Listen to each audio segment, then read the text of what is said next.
Ito ang perpektong sandata ng mga Ukranyano, tahimik, nakamamatay, halos parang multo sa gabi, na nag-aabang lang na umatake anumang sandali. Futuristiko sa pakiramdam na parang hinugot lang ito direkta mula sa isang sci-fi na pelikula. Hindi mapipigilan ng Rusya ang sandatang ito, kaya halos imposibleng makapag-send sila ng eroplano sa Ukranya. Sunray ang tawag sa sandata. Ang tahimik na mamamatay na magugulo sa panaginip ng Rusya. Isipin mong suot mo ang jumpsuit ng isang pilotong Ruso sandali lang. Nakita mong winasak ng Ukraine ang marami mong kasama at ikaw ay baguhan pa lang sa labanan. Halos walang sapat na pagsasanay. Kung 100 oras o mas kaunti lang ang nalilipad mo kada taon, marahil hindi pa sapat at di ka pa komportable sa eroplano mo. Pero may utos ka na ngayon. Sa halip na magpalipad ng misil at glide bomb mula sa malayo, kailangan mo nang pumasok sa teritoryo ng kalaban.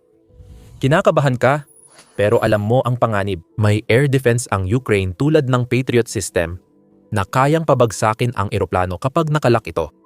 Pero kahit papaano, makikita mo ang mga paparating na misil, lumalabas sila sa radar ng eroplano mo. Kaya may pagkakataon kang makaiwas sa mga paparating na panganib. Hindi man masyadong nakakaaliw, pero sapat na. Habang lumilipad ang eroplano mo papuntang Ukraine at dumadaan sa teritoryo ng kalaban, tahimik lang, halos sobra pa sa tahimik.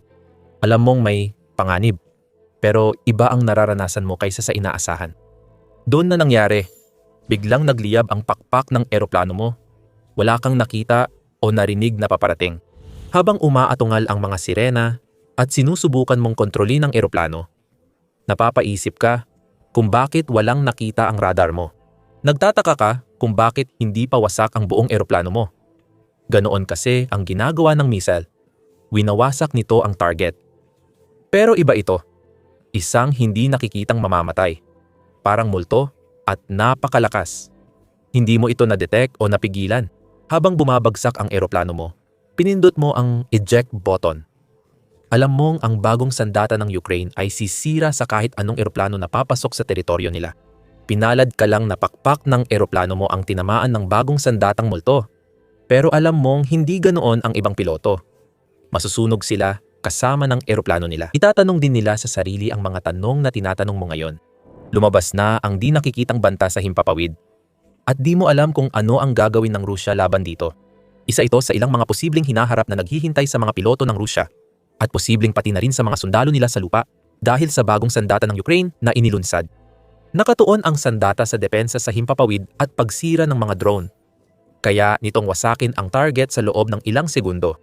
Nakakamangha ang potensyal ng bagong sandata habang nade-develop pa ito. Ang portable na sandata ay pwedeng gamitin sa iba't ibang paraan, gaya ng pagpabagsak ng eroplano at pagsira sa mga sundalong Ruso sa lupa.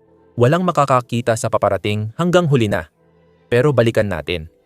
Ipinakita namin ang posibleng hinaharap. Ang sandatang ito na ginagawa ng Ukraine ay kakaiba sa lahat ng nakita sa kanilang arsenal. Ang tanging sandatang maikukumpara dito ay milyon-milyon ang halaga. At maaaring hindi kasing epektibo ng bagong na-develop ng Ukraine. Dumating na ang Sunray at babaguhin nito ang digmaan sa Ukraine magpakailanman. Simulan natin sa basics. Noong Pebrero 10 iniulat ng United 24 Media ang isang artikulo mula Atlantic na nailathala rin sa petsang iyon. Tinalakay ng artikulo ang Sunray, isang eksperimento at bagong sandatang laser na kahalintulad ng Helios program ng United States Navy. Malaki ang pagkakaiba dahil ang Helios ay gumastos ng $150 milyon sa development. Ang Sunray ay kailangan lang ng ilang milyong $1 at ibebenta ito ng ilang $100,000 bawat unit. Iyon ang dahilan kung bakit mura ang Sunray.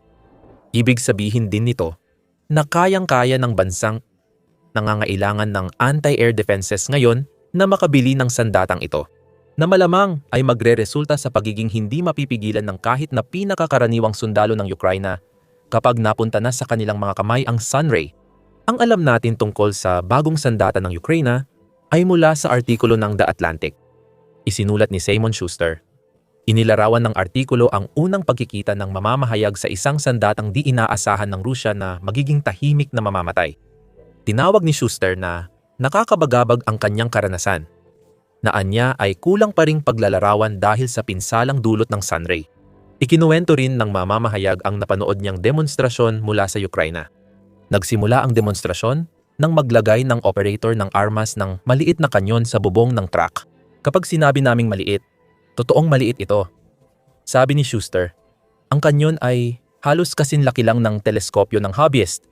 May mga kamerang nakakabit sa gilid. Malalaman mo rin kung para saan ang mga iyon. Mapapansin agad sa simula ng demonstrasyon na portable ang Sunray. Ang mga teleskopyo ng mga hobbyist ay maaring kasing ikli lang ng isang talampakan kung ipipagpapalagay na maaring buuin ang Sunray sa mismong lugar. Ibig sabihin, madali nang madala at magamit agad ng mga sundalo ng Ukraine ang bagong sandata sa lalagyan kapag kailangan. Haka-haka lang iyon. Pero totoo ang nakita ni Schuster na ginawa ng bagong sandata ng Ukraine. Gamit ang Sunray setup, pinalipad ng inhinyero ang maliit na drone na umabot ng ilang daang yarda mula sa operator at Sunray sa loob ng ilang segundo. Sumunod ang bagong revelasyon. Naalala mo ba yung mga kamerang nabanggit natin? Bahagi sila ng sistemang nagbibigay daan sa Sunray na automatikong tumutok sa banta kahit walang operator. Ikinuwento ni Schuster kung paanong sinundan ng mga kamerang nakakabit sa Sunray ang drone na lumipad ng daang yarda. Umikot ang laser at tinutukan ng mga kamerang iyon ang gumagalaw na target na may kaunting mga pagsasaayos para matiyak na tatama ito ng direkta. Ang natira na lang ay ang sigawan ng operator ng fire at iyon na iyon. Sa loob ng ilang segundo, nagsimulang masunog ang drone na parang tinamaan ng di nakikitang kidlat tapos bumagsak ito sa lupa sa isang naglalagablab na arko. Kapag narinig mo ang laser, kadalasan naiisip mo ang pulang sinag ng liwanag sa mga pelikula na lumalabas mula sa sandata at sinusundan ang target hanggang masunog ito. Maiintindihan mo yan kung gumamit ka na ng laser pointer o nakakita ng laser sights sa baril. Ginagamit ang liwanag para tumukoy ng target, hindi bilang mapanirang puwersa. Hindi ganoon ang kaso sa Sunray. Ang na-develop ng Ukraine dito ay isang tunay na sandatang multo na nakatago sa paningin. Ang mismong sandata ay maaaring magpaputok mula saan man at kahit kailan kapag ito ay ginagamit. Ang Sunray ay walang ingay. Walang palatandaan na ugong tulad ng naririnig mo sa mga first-person view drone na ginagamit ng Ukraine para magdulot ng kaguluhan sa mga puwersa ng Russia. Tahimik ang Sunray at ang laser nito ay lubos na hindi nakikita. Balikan natin ang pilotong hypothetical na nabanggit kanina. Ngayon, isipin mong tinarget ng Sunray ang cockpit ng piloto. Kayang sunugin ang salamin nito nang hindi namamalayan ng piloto hanggang sa mabasag at magsimulang masunog ang cockpit. Masama na iyon, pero sa 10,000 talampakan sa ere, ang pagkasira ng cockpit ay parang hatol ng kamatayan. Siyempre, ang kailangan tandaan dito ay hindi pa natin alam kung gaano kalayo ang abot ng Sunray. Ang mga laser ay maaring maglakbay ng walang hanggat hindi ito tumatama sa isang bagay. Pero ang panahon, lalo na ang ulan at hamog, ay maaring makaapekto sa direksyon ng laser at magdulot ng pagkakalat. Maraming bagay ang nakasalalay sa kalidad ng mga kamera na ginagamit sa Sunray pagdating sa abot nito. Base sa alam natin, posible na modular system ang Sunray. May mga kamera na posibleng makasira ng target mula malayo, kaya kailangan nating maghintay at tingnan. Tulad ng pag-uusapan natin mamaya sa video, dapat din nating abangan kung ipadadala ang bagong ghost weapon sa frontline sa Ukraine. Kung mangyari ito, malaki ang psychological horror na mararanasan ng mga sundalong Russian. Nakakatakot kahit sa simpleng pag-iral nito. Dagdag pa, alam mo na, may issue ng bigla ang pagliyab. Pero tatalakayin natin ito sa dulo ng video. Sa ngayon, nanonood ka ng The Military Show na nagbibigay ng buong detalye. Hindi lang headline. Mag-subscribe na para laging updated sa balita. Malinaw na may bagong nakakakilabot na sandata ang Ukraine. Ang Sunray ay prototype pa lang. Kaya bahagyang kumakalma ang takot ng Russia. Pero nakakabahala pa rin ito dahil kaya nitong sunugin ang drone mula daang yarda sa ilang segundo. Ngayon, siguradong nagtatanong ang mga puwersa ng Russia ng malaking tanong. Gaano pa kaya gagaling ang Sunray? Walang direktang sagot dito, ngunit alam natin na ang Sunray at iba pang makabagong sandata ay ginawa para palakasin ang kakayahan ng Ukraine laban sa maraming long-range drone na ipinapadala ng Russia. Sa kabila ng potensyal nito, pangunahing layunin ngayon ng Sunray ang wasakin ang mga drone at mahalaga ito. Kailangan lang nating tingnan ang mga estadistika para makita kung bakit. Iniulat ni Pangulong Volodymyr Zelensky ng Ukraine kamakailan ang malalaking pag-atake sa himpapawid ng Russia sa Ukraine noong Enero. Sabi ni Zelensky, sa loob ng isang buwan, gumamit ang Russia ng 158 misil, 5,500 guided bombs at mahigit 6,000 attack drone laban sa Ukraine. Tinukoy ni Zelensky ang attack drone. Kasama sa mga ito ang decoy drone ng Russia para lituhin ang air defense ng Ukraine. Posibleng mas marami pang drone kaysa sa 6,000 na sinabi ni Zelensky.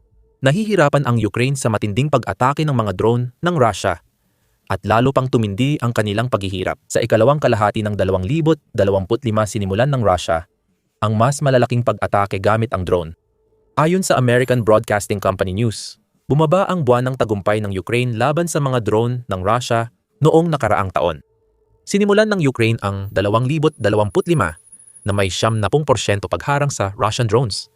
Hindi perpekto, pero sapat para mabawasan ang pinsalang dulot ng mga drone. Noong Agosto at Setyembre, nang lalong pinalakas ng Russia ang drone attacks, bumaba ang interception rate sa 85%. At noong Oktubre, nang magpadala ang Russia ng 5,300 at 12 na drone sa Ukraine, muling bumaba ang rate ng pagharang at ngayon ay bumagsak sa 80%. Hindi kakulangan sa kakayahan ng Ukraine ang issue, kundi supply. Maraming drone ang ginagamit ng Russia sa pag-atake dahil alam nilang kaya nitong pabagsakin ang depensa ng Ukraine. Diyan pumapasok ang mga sistemang gaya ng Sunray. Mabilis gumana ang hindi nakikitang sandatang laser ng Ukraine. Gaya ng nakita natin ng pabagsakin nito ang isang drone sa loob lang ng ilang segundo sa demonstrasyong ipinakita kay Shusta. Madali rin itong dalhin at mabilis na mai-set up sa kahit anong lugar na posibleng maging target ng paparating na pag-atake ng drone. At sapat na mura para kay Ukraine na makagawa ng marami nito. Mahalagang bahagi ng depensa ng Ukraine laban sa malapitang drone ang Sunray, lalo na dahil mababa ang halaga nito. Epektibong depensa ang susi sa tagumpay ng Ukraine laban sa mga drone ng Russia. At malaking bahagi ng paggamit ng pagiging epektibo ay nakasalalay sa pagbuo ng mga bagong sandata na kayang sumira ng mga drone ng mas mabilis at mas matipid kaysa sa mga nauna. Binanggit din ito ni Pavlo Yelizarov, kasalukuyang commander ng depensa sa himpapawid ng Ukraine, sa panayam ng Atlantic. "Oh, pwede mong gamitin ng Bentley para maghakot ng patatas," sabi ni Yelizarov. "Pero malamang hindi iyon ang pinakamatalinong paraan para gawin ang trabahong iyon." Sa madaling salita, pwede kang magpaputok ng mga misil sa murang Shahid drones na gumagamit lang ng makinang parang sa grass cutter. Pero hindi ba't mas maganda kung gagamit ka ng mas mura, mas mabilis, at mas epesyenteng paraan? Iyan ang Sunray. At ang nakakatakot na bagong sandata ng Ukraine na tinatawag na Ghost ay isa lang sa ilan na ginagawa ng Ukraine para makabuo sila ng bagong henerasyon ng air defenses na sisira sa mga drone ng Russia ng napakamura para sa Ukraine. Ang bansa ay gumagawa ng isang bagay na kahalintulad ng Iron Dome air defense system ng Israel. Pero sinusubukan ng Ukraine na gumawa ng sarili nitong bersyon na mas mura ang gastos. Halos 30x mas maliit ang teritoryo ng Israel kaysa Ukraine na dapat depensahan. Isang batch ng Dome Interceptor para sa air defense ay nagkakahalaga ng hanggang $100 milyon noong 2012. Dahil sa mahigit 13 taon ng implasyon, mas malaki na ngayon ang gastos ng Israel sa pagpapatakbo ng kanilang air defense system. Walang sapat na resources ang Ukraine para tapatan ang $100 milyong na ginagastos sa mga interceptor, lalo na ang $3 bilyong na kailangan nitong gastusin. Batay ito sa pagkakaroon ng 30 beses na mas malawak na teritoryong kailangang depensahan laban sa mga paparating na pag-atake. Ayon kay Mikhailo Fedorov, Ministro ng Depensa ng Ukraine, mahalaga ang paggawa ng anti-drone dome para sa kaligtasan ng Ukraine. Ayon kay Fedorov, ang anti-drone dome ay para sa kasalukuyang kaligtasan, hindi para sa hinaharap. Ang Sunray ay sandatang nagpapataas ng tsansa ng Ukraine na mabuhay. Isa pa, na iniulat din ng Atlantic ay ang P-1 Hindi tulad ng Sunray na hindi matutukoy bago manira. Ang P-1 interceptor drone ay makikita mo agad kapag malapit ka. Kawangis ng isang malaking termos. Ang sandata ay naglalaman ng humigit kumulang 500 gramo ng C4 sa base nito at may disenyo na may 4 na rotor na sapat upang itulak ito sa bilis na kailangan nito para maharang ang mabagal na gumagalaw na Russian Shahid type na drone. Habang ang Sunray ay nasa yugto pa ng pagdevelop, ang PE sa Sun ay aktibong ginagamit na. Bawat isa sa mga drone ay 3D printed at nagkakahalaga ng humigit kumulang $1,000 para gawin. Kaya nilang umabot sa taas na hanggang 3,000 at 300 talampakan. Sila na ang naging responsable sa pagsira ng 1,000 projectile, kabilang ang mahigit 700 Shahid-type drone mula nang ipakilala sa air defense ng Ukraine. Ayon sa mga gumagawa ng drone na Skyfall, nagtatrabaho sila sa bagong communication software para magamit ng Ukraine ang mga drone sa iba't ibang bahagi ng bansa at handang lumipad anumang oras laban sa paparating na drone mula Russia. Eksaktong kailangan ng Ukraine ang mga sandatang PE sa Sun at Sunray. Mula sa pananaw ng gastos, bawat Shahid na napapatumba ng PE sa Sun ay tinatayang nagkakahalaga ng $35,000 para gawin. Bagamat nagbabago ang halaga, depende sa uri at kakayahan ng Shahid. Kahit ganoon, 35 sa isa ang rasyo para sa bawat drone na napapatumba ng PE sa Sun. Sa kaso ng Sunray, ang unit ay maaring nagkakahalaga ng $100,000. Pero magagamit muli at hindi kailangan ng mamahaling bala. Ginagamit nito ang liwanag para sunugin ang target at pwedeng ulitin ang paggamit nito. Tinatayang 250,000 ang isang Sunray. Kailangan lang mapabagsak ng Ukraine ang 7-8 Shahid para mabawi ang gastos. Pagkatapos noon, halos puro kita na ang bawat gamit ng Sunray. Kung ikukumpara sa Helios, malinaw kay Yelisarov na maraming kumpanyang Amerikano ang ginagabayan ng pera. Ayon sa kanya kay Schuster, trabaho lang ito para sa kanila at may bayad. Kami, kailangan naming mabuhay kaya mas mabilis kami kumikilos. Gaano kabilis makakakilos ang Ukraine gamit ang Sunray? Yan ang tanong. Nabanggit na natin ang potensyal ilang beses sa video. Sa ngayon, ang Sunray ay ginagamit pang depensa laban sa mga drone. Ipinakita rin namin ang potensyal nitong gamitin laban sa mga eroplanong may piloto sa video kanina. Ngayon, isipin mo ang ganitong sitwasyon. Isang unit ng mga sundalong Ruso ang sumusubok na makalusot sa kill zone na itinayo ng Ukraine sa paligid ng isang kuta na inutusan ang mga tropa na salakayin.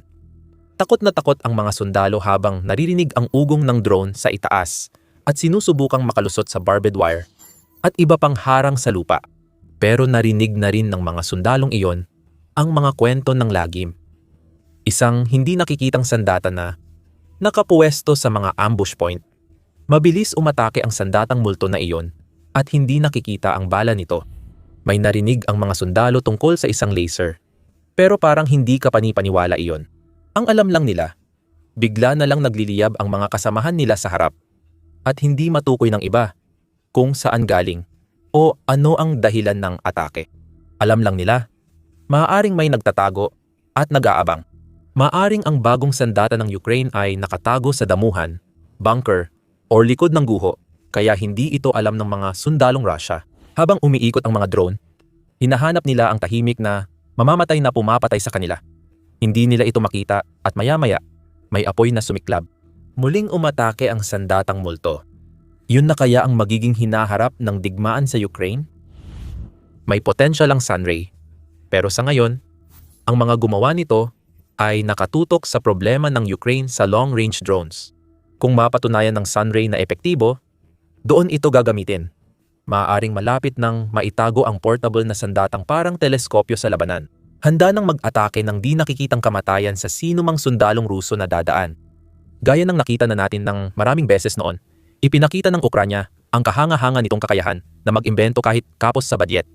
Ang Sunray ay solusyon sa isang partikular na problema na maaaring magamit pa sa mas maraming paraan sa hinaharap.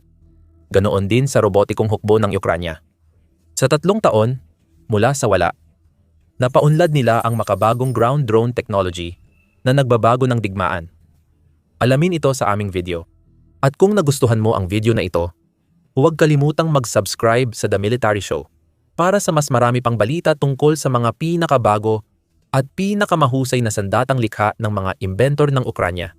At salamat sa panonood.